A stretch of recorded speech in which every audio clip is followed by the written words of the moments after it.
Hello student, আজকে একটা fantastic topic নিয়ে আলোচনা করব। তোমরা লক্ষ্য করো এখানে যে ফান্ডামেন্টাল কনস্টিটিউয়েন্টস অফ অ্যাটম, পরমাণুর মৌলিক উপাদান। তাহলে পরমাণু কী কী দিয়ে তৈরি, কী কী উপাদান মৌলিক উপাদান দিয়ে তৈরি, সেটা আমরা আজকে বিশ্লেষণ করব।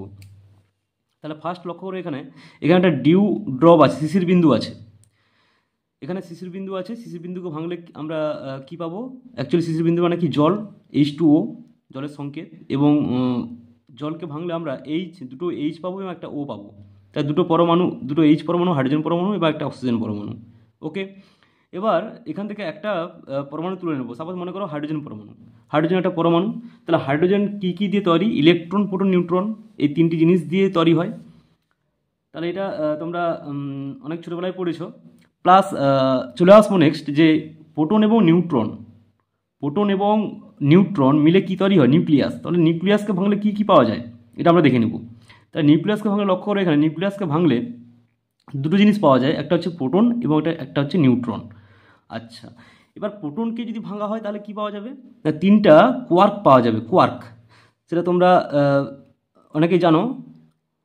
তাহলে কোয়ার্ক পাওয়া যাবে। কোয়ার্ক হচ্ছে একটা পার্টিকেল যেটা প্রোটনকে ভাঙলে কোয়ার্ক পাওয়া যায়, নিউট্রনকে ভাঙলেও কোয়ার্ক পাওয়া যায়। এবার কোয়ার্ক সাধারণত দুই ধরনের হয়, একটা হচ্ছে আপ কোয়ার্ক, ইউ দিয়ে ইন্ডিকেট করা হয়েছে, এবং একটা ডাউন কোয়ার্ক।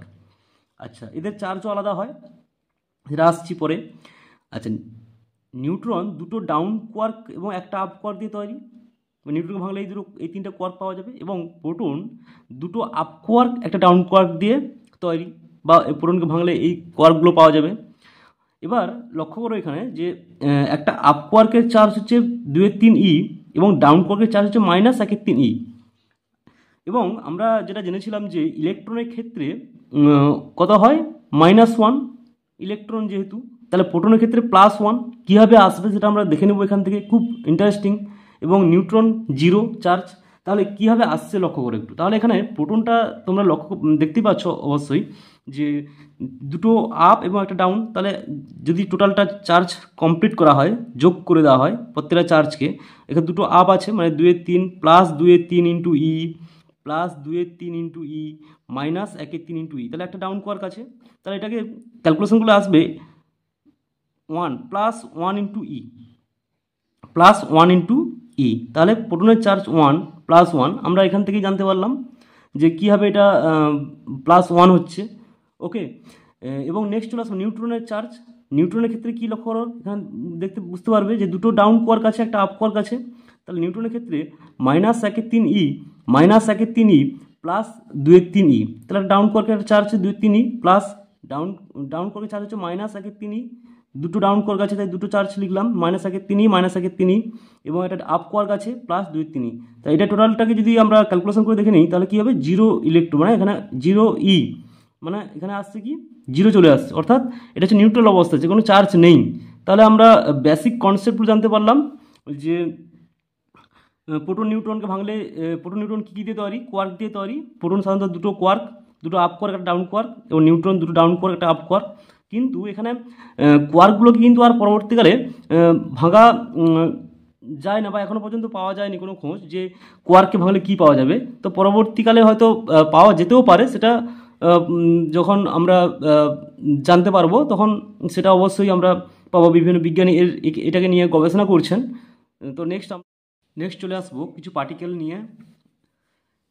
লক্ষ্য করো এখানে কিছু পার্টিকেল আছে। ফার্স্ট লক্ষ্য করো ইলেকট্রন আমরা পেয়েছিলাম। ইলেকট্রন যেটা হচ্ছে -1 0, প্রোটন P(H11), নিউট্রন হচ্ছে 0 1। তাহলে এগুলো আমরা আগেই জেনেছি, ইলেকট্রন, প্রোটন, নিউট্রন। এবং তার সঙ্গে সঙ্গে পজিট্রন আছে। পজিট্রন হচ্ছে +1 0। পজিট্রন হচ্ছে কি না, ইলেকট্রন হচ্ছে অ্যান্টিপার্টিকেল। আবার লক্ষ্য করে এখানে তাহলে ইলেকট্রন অ্যান্টিপার্টিকেল কী বলবো? পজিট্রন। অ্যাকচুয়ালি পার্টিকেল আর অ্যান্টিপার্টিকেল দুটো বিপরীতধর্মী, এবং যখন একটা পার্টিকেল এবং অ্যান্টিপার্টিকেল পরস্পরের সঙ্গে মিলিত হয় তখন কিন্তু তার ধ্বংস হয়ে যায়। মানে পদার্থের যে ধ্বংস বলা হয় এটা সেম। তাহলে মহাবিশ্বের প্রত্যেক পার্টিকেলে একটা অ্যান্টিপার্টিকেল মাস্ট থাকবে, এবং তারা যদি পরস্পরের সঙ্গে মিলিত হয় তাহলে ধ্বংস হয়ে যায়। এবং তাদের ভরের যেটুকু ভর থাকে, তাদের ভরের সমতুল্য শক্তি ফোটনের শক্তি আকারে নির্গত করে। এবং চলে আসবো নিউট্রিনো। নিউট্রিনো এবং একটা পার্টিকেল এবং তার অ্যান্টিপার্টিকেল হচ্ছে অ্যান্টি নিউট্রিনো। এবং লক্ষ্য করে মেসন, পাই মেসন আছে এবং মিউ মেসন আছে। পাই মেসনের 3টি পার্টিকেল, একটা হচ্ছে পাই প্লাস, পাই মাইনাস, পাই জিরো। আচ্ছা, পাই মেসনের পাই প্লাসটা হচ্ছে প্লাস ই চার্জ এবং এটাও মাইনাস ই চার্জ, এরা পাই জিরো হচ্ছে জিরো। এবং মিউ মেসনের দুটো পার্টিকেল আছে, একটা হচ্ছে মিউ প্লাস, মিউ মাইনাস।